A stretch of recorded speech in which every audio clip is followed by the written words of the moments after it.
Welcome to episode 218 of Girl Take the Lead, where each week we explore womanhood and leadership. And I'm your host, Yo Canny. Molly Rose Speed, Millennial, is the founder of the Virtual Assistant Academy, which seeks to enhance the skills and professionalism of virtual assistants. She joins us to talk about her mission to support military spouses in creating remote work and rewarding careers. One insight she's made is that asking for help and delegating can be difficult even for the best of us. So our episode today explores why is it so challenging and then some of the costs involved when we don't ask for help. We'll also talk about the benefits of boundary setting, generational differences when it comes to asking for help, delegation, and joy, and building relationships, and the importance of community to support us. Enjoy. Here you go.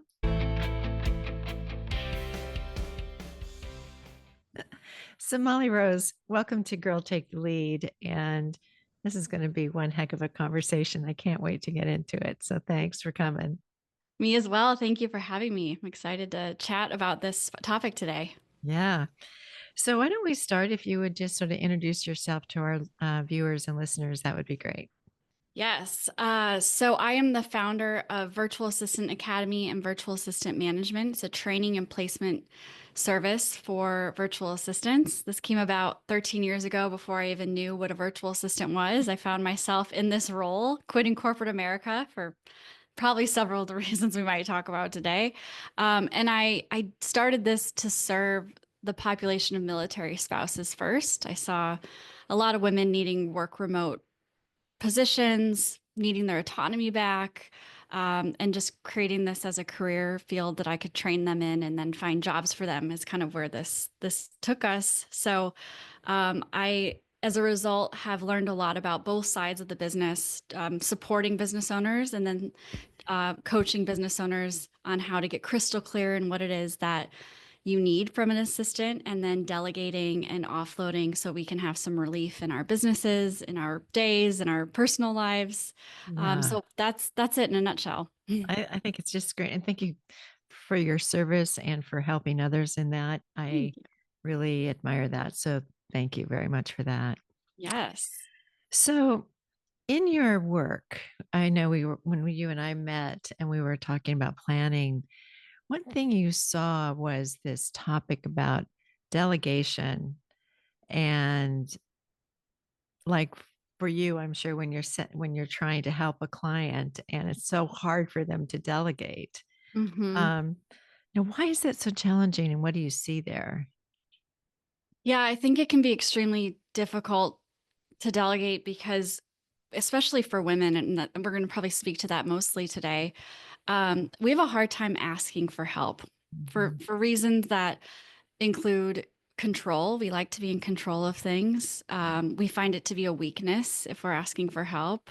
Somebody might not do it the way we want to do it. And it really comes back to trusting another expert or another person in our lives or virtual lives Mhm. to be able to provide sound support to give us that relief. And I find that when women just get a little taste of it, it starts to open the doors of more and more help and support, and that's all it takes. Yeah, and I guess there's some of that difficulty for us to delegate or to ask for help comes from just how we're socialized. Yeah. Oh, And yes. Yeah. so Big time, or what we saw our moms do or parents do. yeah. That's a big deal. Yeah, because I think we look at it as well, you mentioned, it wouldn't be done as well as us. So that perfectionism comes up. Um, I know there were a couple articles I know that you passed along to me too that were really good hmm that spoke to that, we don't want to be appear weak. So that vulnerability is one thing. Um, we think we're going to be a burden hmm on someone. hmm And then That's big. That's big. I think And Yeah. personally, I can speak to that. I have an assistant, and I'll find myself like, "Oh, you just get to it next week." I just don't want to disrupt your day. Or I'm like, "What am I doing?" And she's probably like, "Stop! I'll do it tomorrow." I know because there's so many, when it comes to a request, which is, what we're talking about here, um, there's there's room to negotiate. I mean, if you Hmm. said, could I have it for Thursday? I think one of the things that's hard is that when we're so apologetic, it's hard to be clear and concise Hmm. so that the other person can help us. I mean, I don't know about you, but I like preface the request with, well, if it's not too much and you have the time, could you please? Da, da, Right. da, da. You know, Yes. Yes. um, it's like all of these little avenues for the escape, in case Hmm. I am a burden or the other person really isn't really sincerely there to help me. Yep. And yeah, I think that I don't know about you, but when I'm asked to help somebody, I get a lot of joy from it. Oh, yes. Yes. I agree completely. Yeah. And, I and I see that I shouldn't even call her my assistant. She does so much more than that. Um, when she does something, she's like, "Yes, I did this for you." And she's all excited. I'm like, "Oh, this is great. Why do I ever question?" So yeah, yeah, I think that's a big one. yeah, because I do think we question whether they want to help or they can't help or something like that. And I think what we're coming to is, a way to reframe. Well, first of all, before we get there, what do you think the costs are for those of us that find it hard to ask for help? I think burnout is a big one. Mhm. Um, for those of us that think we have to do it all, time becomes the most valuable. I mean, I always say time is the most valuable commodity that we can have once you have enough money, and you don't need as much as you think. And so when we take everything on ourselves, it's exhausting, I'd say more than anything, it costs us our relationships, because Mhm. all of those things that we want to go do with those that we love, or friends, or professional relationships, go to the wayside because we're so busy with everything Yeah. else that we won't ask for help with. Yeah. And small things like maybe having a cleaning lady once a month, Mhm. if you can't get it every other week, or someone that shovels your lawn, or Instacart for your groceries. I mean, these are all different ways of delegating outside of a typical assistant, that cause using Instacart, I save an hour and a half every time I get on the app, right? And that's a Mhm. lot. It's a lot of Yeah. time. Yeah. Well, I think too, like, when I think back about me as a young mother with kids, and I had a senior marketing management position, uh, there was there was something about the American woman, that hear me roar, that was like a Hmm. big song. And but then there's like, wait, I'm only human. I'm only human. And even now, like it's so good if we could recognize the difference between our stress and overwhelm, right? Hmm. Hmm. Brene Brown says when we're in overwhelm, we're blown and we really do need a timeout and we need to go away for a while and just, you know, Yeah, absolutely. de-stress. But when I'm getting into it, I like see everything differently. I think that's another cost. Like you said, it costs our relationships, but especially with my husband, I'll go, he just makes so much clutter. I mean, it's Yeah. like all of a sudden the things I didn't see Your point. now Hmm. are different. The perception that I have of things shifts. Hmm. Hmm. Absolutely. And I think if we were to talk about this in relation to entrepreneurs or business owners, when we refuse to delegate, it means, I always say when we're an entrepreneur, we started our business for a specific reason, a specific service that we're going to provide. Or even if you're in a corporation working a job, you think this is going to be the job. And what often ends up happening is we wear 27 hats. We have to do the marketing and the social Mhm. media and the invoicing and the website and the podcast, all the things that we have to do to run a business. And it doesn't align with our zone of genius, as several of the research says that we've looked at. Mhm. And it slows down the growth of our business, the growth of us. And if we Mhm. continue to keep doing it ourselves, it completely uh, has a negative impact on the quality of work we do, on the relationships that we have, the growth of our business. So I just Mhm. think that's an important thing to bring up as well Yeah. Yeah. about that demographic. And I guess that's an additional cost in addition to that. What do you think happens too when we don't set boundaries? I Because think, that's kind of what that's about, right? I mean, yeah, yeah, I think that that's when we find especially in business, that's when we find ourselves asking, why did I start this job in the first place? What am I mhm. thinking? What am I doing? And we have a lot of negative self-talk around it. I've experienced this myself. Mhm. And it can be really damaging, again, to if we're a mom and we're raising other people, our mental health gets into question, or Yeah. our relationships with those that we live with, those that we work with. And I think that's a big deal when it comes to. Yeah. I hadn't seen, I tend to think of boundaries like me setting boundaries for someone else. Like, you can't speak to me that way. It's like me being external. Hmm. But the boundary, when we apply it to ourselves internally, I think that's very interesting to think about because we don't usually think of ourselves in that way. Hmm. Like, here's you need to go and take a nap. You Yeah. need to do less.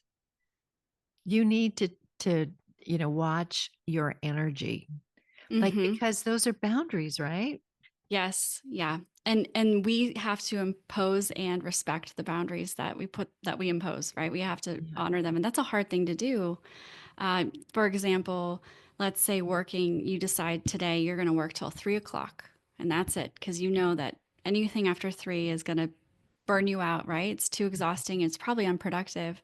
It's up to us to stop when we say we're going to do that, or Uh, and to respect the boundary that we put in place. And mm. that's difficult when you're in the moment. You're like, I'm just going to get this one more thing Yeah, done. just one more thing. Just one more thing. Yeah. Yeah. And saying yes, right? That's another thing with boundaries. If Mm. we're a yes person, we're just adding more to our plate and not respecting that. Saying no is about big boundary. Well, I think one of the articles we read talked about undoing the misbelief that we might have. So if the belief, and sometimes it's hard to really find the belief, but let's say that I'm I'm operating under the belief of American women, we're strong, we're independent, and we can get it all done. Hmm. So that's really interesting, isn't it? When we look at that and we say, oh, but that's just so not true. Right. But we're allowing it to be there as a Yeah, belief, right? right. Which makes it so much harder. It's that when people say you're pre-programmed a certain way, that's kind of what you're talking about by having these social beliefs that are just the norms. I'm using air quotes if you're listening. And to do that deep work of unraveling that, you have to do that before you can even get past um, Yeah, the boundary that you're trying to negate. yeah. Yeah. Well, I can just, I'm sure this has not happened to you, where you've gotten to the edge and all you can do is cry and Uh-huh. just you're done, and you just really need a timeout, you just really need a timeout. Hmm. Um, and that's way, way too far down the road. Wouldn't it be great if you could pull it back a little bit and just manage a little bit at a time. Mm-hmm. Mm-hmm. Mm, yeah. Well, I know I wasn't ever very good at that when I was in my, I don't know, like raising my children, and God forbid anything happened to them. And yeah, I mean, it was like mama bear here. Yep. Yeah. I mean, we have these ways we drive ourselves. You must see that in your clients. Oh, big time. And then when they start to work with assistants, the driver in them, it causes problems, right? If you don't do it Mhm. right. But yes, it's very common, very common. When you Uh, have the help available to you, or you go get it, decide to hire someone. In this case, it's important then to allow them to help you, right? Yeah. And How do you see the clients coming to you and kind of being a beginner in asking for help? Like, yes, yes. So it's very common for clients to come to us, male and female, though we do get more female clients, and they're so overwhelmed that they just say, "Oh, my coach or my mentor told me I'm so overwhelmed, I have to have an assistant." Okay, yes, we're here to help you. That's great. What is it that you need someone to do? And they can't even get themselves clear enough to mm, understand what it is that they need to delegate. And so mhm. that's always step one Yeah. of delegation. Just having the intake call and asking could take 100 questions. What do you do every day? Tell me about your business. How do you earn revenue? Or Uh-huh. what are you finding that is a pain in your business in your day? And that just starts to get their wheels spinning, and they'll start to go, oh, and then there's this and this and this that I need. And that's what starts to create the delegation list. And we prioritize from there. Is there anything that comes to your mind, like top of mind, that's most asked for, like what the frequently asked help is? Yeah, this is going to sound really basic, but people's inboxes seem to be one of the most painful places for them. Just grows and grows. Grows and grows, and having a gatekeeper, I even find myself doing this. When we check our own email, the ability to say yes is much stronger than holding those boundaries that we talked about. So having Mhm. that person in place that's pushing in a meeting off a month is way easier for them to do that than someone that's managing their own. Like, I'll just fit it in here. And that Yeah. happens over and over and over again. And that's what adds. So email is a huge one that we try to get off their plate. And we kind of pose it as you need a gatekeeper. If you're really, really busy, you need someone that's going to honor your schedule.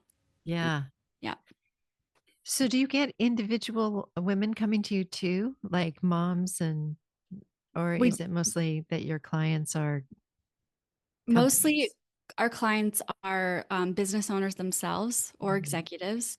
We have had some like C-suite female executives that have come to us for personal assistance. So to Uh-huh. do a lot of the household management, a lot of kids scheduling and ordering things, gifts, planning vacations, things like that. God, where were you like It's really interesting. 30 years ago? I could have Right. used it. Oh my God.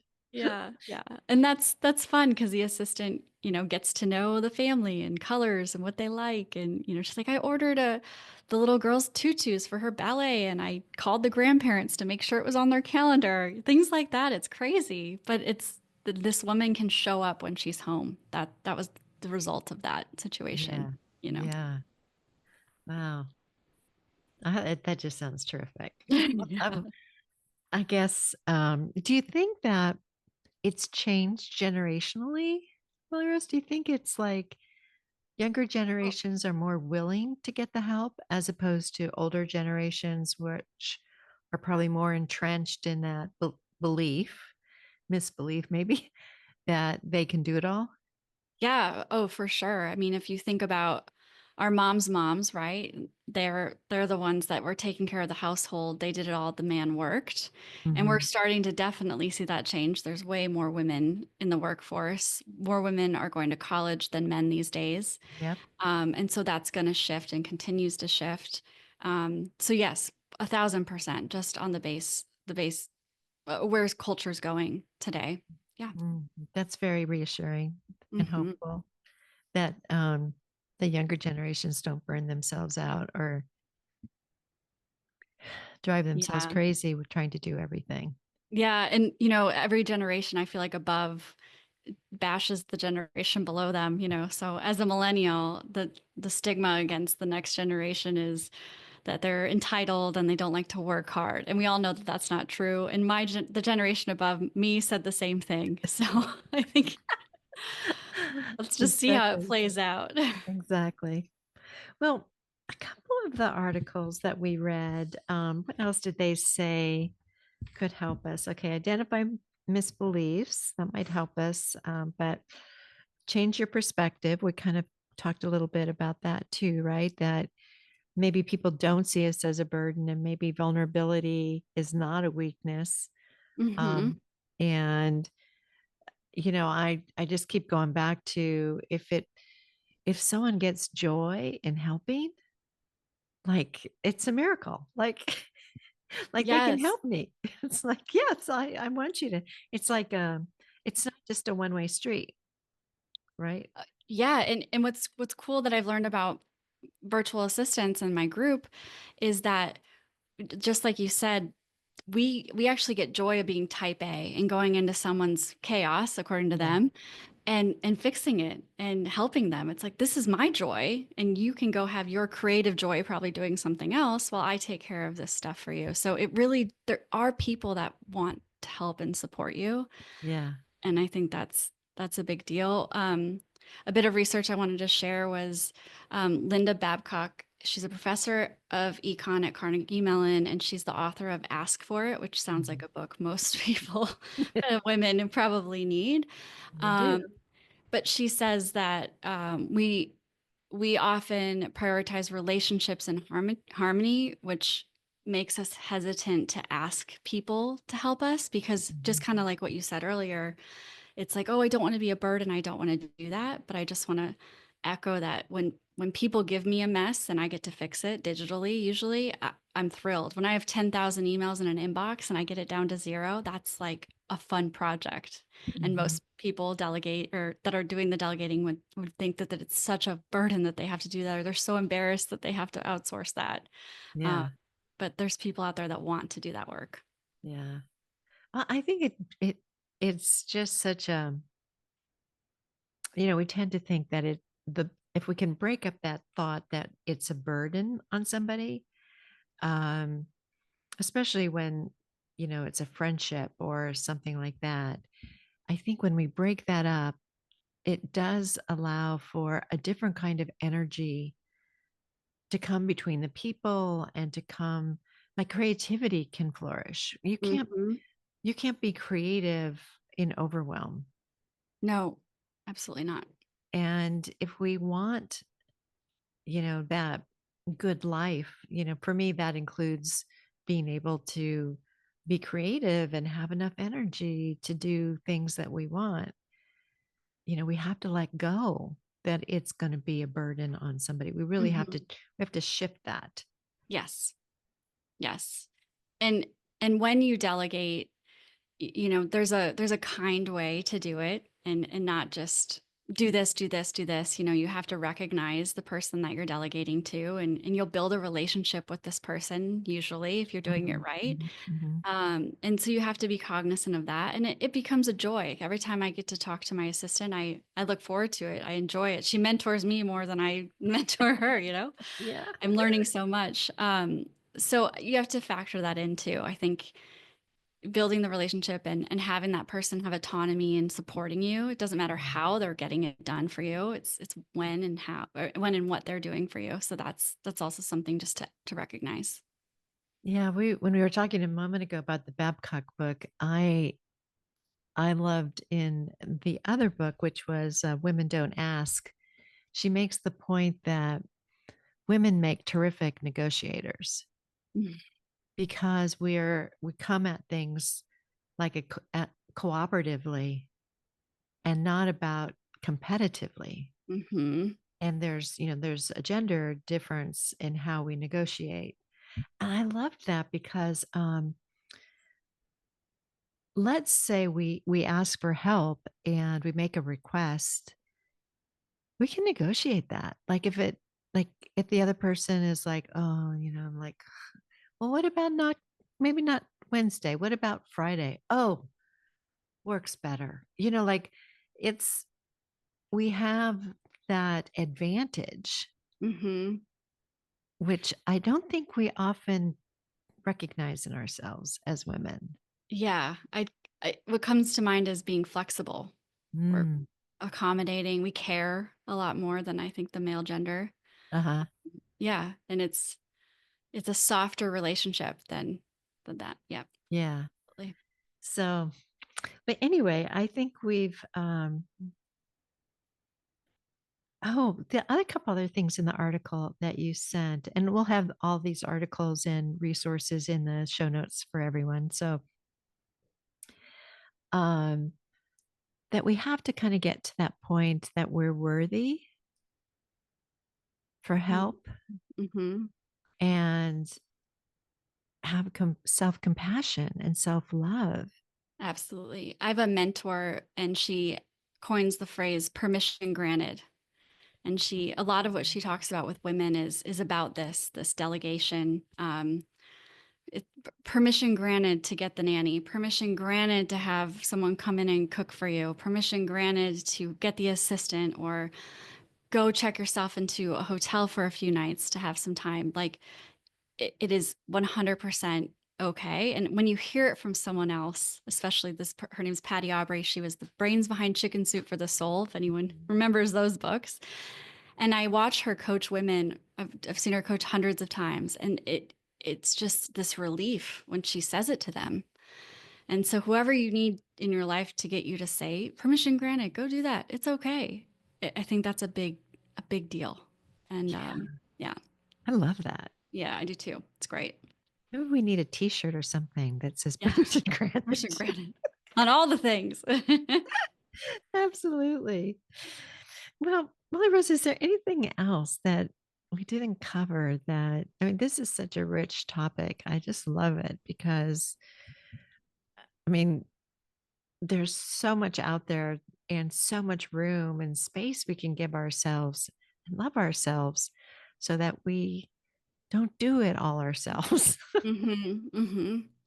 I think I'd just like to also share that your community matters a lot. Mm, So if you're delegating or getting the help that we're talking about to create some relief in your overwhelm, it's important to have cheerleaders around you that are empowering that, saying permission granted, right? That I just shared, as opposed to those that might judge you. If you're one of those that cares what people think, that this is very important. If you don't, throw this out the window. But I think that that's extremely important of having the people that are, oh, good on you for having the cleaning lady versus, oh, I can't believe she's doing that when she's a stay-at-home mom. She can handle it. Those types of people. And I think that makes a big difference. It keeps you doing it. mm, Also provides you with a network of people that can refer people to you. So to surround yourself with people that are supporting you and helping you get over this. that's so terrific. So, how can our listeners follow you and learn more about where they can get a Yeah, virtual get a assistant? virtual assistant. So my company is virtualassistantmanagement.com, and we have a consultative discovery call to basically go through kind of what I shared today about helping you get clear and make sure it's the right time to have an assistant. So you're welcome to book that. And I'm Molly Rose Speed on mollyrosespeed.com, and I'm on Instagram as well. So any questions, be happy to connect with anyone. Oh, terrific. So, there's a couple questions we ask all our guests, and the first one is, what would you tell your 20 something self? It probably would be ask for help, but As for help, yeah. Um, I this might sound like one that's used quite frequently, but I'm going to share it anyway. Something I took too long to learn was not caring what anyone thinks mm, and living your own life. I cared so much when I was younger, and it affected me at a young age doing certain things, and now I don't, and it's the freedom is there. yeah, that's so good. Yeah. I'm going to do an episode. when we're recording this and when we'll probably air, that episode will already be up. But I've looked into Mel Robbins' book, Let That's what I Them. just thought. I'm reading it, so maybe that's why it's Yeah. top of mind. And I think that there's so much there about that external validation that we look for. Um, and yeah, it crossed my mind a couple of times when you were talking. I'm going, yeah, let them just let them Yeah, do that. Let them be judgmental, but you don't need to.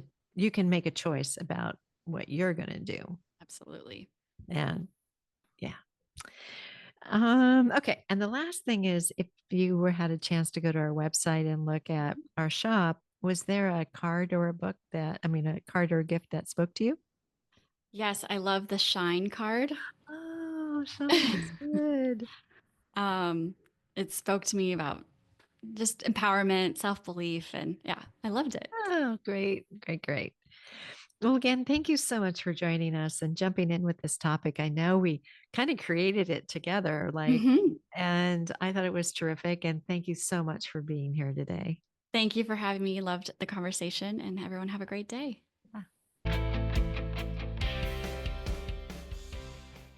Thank you for listening today, and we sure hope you enjoyed this episode.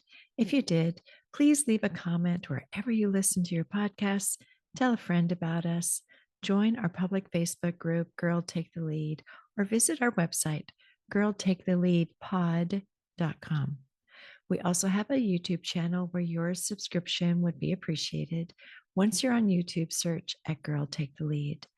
And we're on YouTube Music, where you can find a video of this episode. You can also find a video on Spotify. Here are 3 episode takeaways. 1, the challenge around asking for help or delegating is that we don't want to be a burden or be vulnerable. But the cost can be burnout, not only in our work, but in our relationships, because we make ourselves so busy.